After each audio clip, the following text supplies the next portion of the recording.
All right, so hey everybody at home listening in and or joining in at home listening tonight. So yesterday we looked at logos, pathos, and what's that other thing that we do for persuasion? Logos, pathos, and ethos. Right. All right. So and I said and I asked for that one particularly just because it's kind of like the third wheel. The ones that match up the best are going to be logos and pathos. So logic, because that not messes with your mind. It affects your mind. And emotion, pathos, because it's part of the heart. Our most effective persuasive techniques are always going to be heart and mind. All right, now it's great to have the ethos. It's great to have credibility. It's great to have that ethical morality thing. That's perfect. But the most effective persuasion is utilizing both pathos and logos. So heart and mind. So always think that heart and mind. And the reason I say that, because I put up on my board over there, how do you win an argument? Or how do you make an argument clear and persuasive is also the thing. So we're not going to win every argument. If you want to win an argument, realize that you're not going to be right all the time. Your argument might not be winnable, but that shouldn't matter. You should be able to listen to the other side effectively. So what I want to do today is this is kind of the intro to Patrick Henry. So Patrick Henry, we know him as the guy who said, "Give me liberty or give me death." Remember that from history? So, he was a guy that, kind of like you, in his youth, trying to find his way in life, trying to find out what you're good at and things like that. He failed miserably at farming. There's a couple of things he failed at, but he finally figured out that he was good at speaking, oration, or oratory, and he became a lawyer and was actually pretty good at it. At the age of 27 or 29, I can't remember what it was, he was elected to, or at least became a member of the House of Burgesses in Virginia, so the government body at that time. He's noted for making a speech because of the Stamp Act. And if you remember back from history, it was the Stamp Act. That was one of his famous speeches. 10 years later is when he actually did the speech to the Virginia Convention, which we're going to read in just a minute. Otherwise, kind of known as the "Give me liberty, give me death" speech. But it's officially called the Speech to the Virginia Convention by Patrick Henry. Here's something interesting about this speech. It wasn't written down. There's no transcript of it. So 10 years after he gave the speech, this guy comes in, I forget his name, I have it in here someplace, and I just haven't turned to the right page, really puts it together from notes that was taken at that convention. They called it a convention. It was really the meeting of the government body at the time, of Virginia, not the United States. What they were meeting for was, hey, I want to go, or wait a minute, there were several members who said we need to form a militia. So that was the whole idea for this political body getting together to vote or to decide if Virginia was going to form a militia. We know that they eventually did. So let's backtrack a little bit all the way back to the Boston Tea Party. Remember that? People got irritated about taxes that the British Empire was putting on them, and then they had this whole thing. They dressed as Indians, and they went on the English ships, the British ships, and threw the tea off and said, "We're not going to do all this." Well, the British response, what do you think their response was? They shut down Boston. They locked it down. Right. They put a blockade on the port, so no ships could get in there. All right. So what that means is British control, military control, and that caused a lot of alarms. And so the governing bodies at the time of the colonies said, you know what? All right, we need to say this is what's up. This can't happen. This is wrong. And you know what? And they were talking about the taxes, and the British Empire agreed. Okay, you don't have to. You don't have to worry about those extra taxes, as long as you meet these conditions. So it was conditional, and one of the conditions was that they have to provide room and board and services to the British military that were going to be there. and they had to be subject to British rule. Okay, so wait a minute, you're going to put me under military authority now? So basically, that's how you're going to run us? So you see the problem with that, right? So that's kind of what was building. Let me cut this off because it's starting to bother me.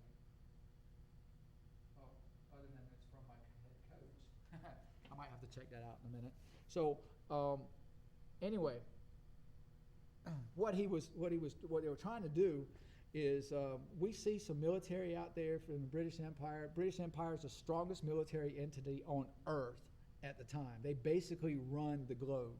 They run China, they run India, they run the globe. I mean, that's a pretty big thing for just a little island nation. There's no way that we could go against this big military empire. But there were several people who thought, hey, look, let's form a militia because I think we're going to need that type of thing. We need to protect ourselves, and who knows where this might go. Well, honestly, a lot of people said, you know what, we don't. I mean, think about it. They're just going to take care of us. They'll be able to protect us. They'll provide services. We help them out. They help us out. There was a lot of people who got up and spoke in that convention against forming a militia because, hey, look, a militia is just going to make England mad. And then we're going to end up going to war. And we don't want a war. We want peace. So Patrick Henry listened to what they were saying. He listened, and that was that's one of the best ways to win an argument is listen to your. I'm not going to call them opponents. These are colleagues who really did want peace. You know, and these colleagues had sent people over to England. They did all these things. They did everything correctly, but England was not bending at this point. England was not going to give up control over the colonies. And so Patrick Henry got up to give this speech. And this is the first part, what he said. Well, actually, let me tell you this. If you ever have to persuade somebody, listen to their idea, but don't let the first words out of your mouth be, you're stupid. You're ignorant. You're just, I cannot believe that would come out of your mouth. Don't let things like that happen. All right? So you have to be respectful. You listen to them. You want them to listen to you. And if I could find Mr. Patrick Henry real quick, I'd be pretty happy because I want to read you the speech. I'll just do it this way. All right. So what he said was, Mr. President. So he has to address the leader of the thing. And it's not President of the United States. It's just President of the convention at the time.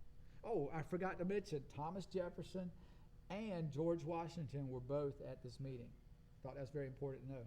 So he goes like this, Mr. President, no man thinks more highly than I do of the patriotism as well as the abilities of the very worthy gentlemen who have just addressed the House. So he said they're worthy and they're patriotic, and he's saying that they have good, they're smart people and they have good intentions. He's really saying that. But different men often see the same subject in different lights. And therefore, I hope it will not be thought disrespectful to those gentlemen if, entertaining as I do, opinions of a character very opposite to them. He's telling them that, hey, look, I have a disagreement. Please don't trash me. I just have a disagreement. And I shall speak forth my sentiments freely and without reserve. This is no time for ceremony. The question before the House is one of awful moment to this country. For my own part, I consider it as nothing less than a question of freedom or slavery. All right, so here you go. In his speech, the first thing he did was flatter his opponents. He said, okay, you're a very worthy gentleman. You're very smart, patriotic. I appreciate what you're trying to do. And please don't chastise me or go, just because I have a different opinion, hear me out. So he's very nice about it, very cordial about it, and it just works. Remember, this is a simple guy who just found his way into law, and it's kind of by accident.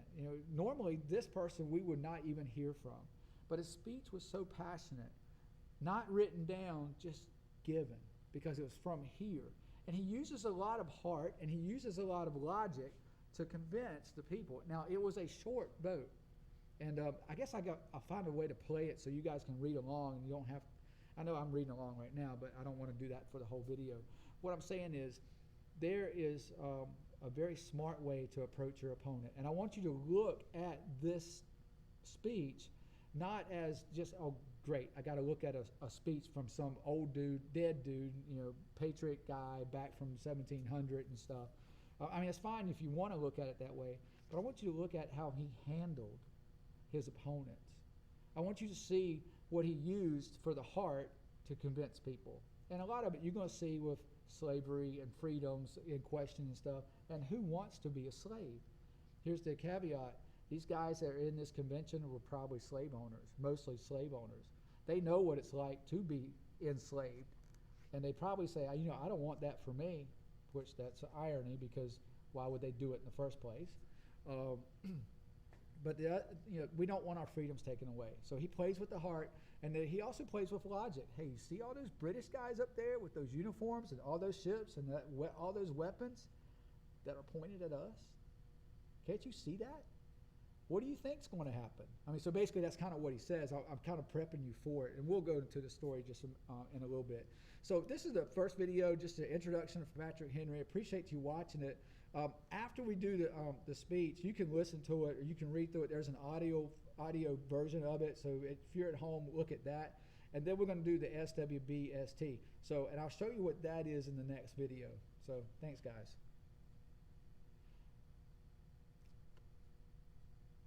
Shoot. All right, sorry, I know I'm still live. My computer just went all black screen. Did it go black screen up there? Nice. Okay, so I was right in the middle of finishing. Sorry, guys, you get to do this twice. See you later.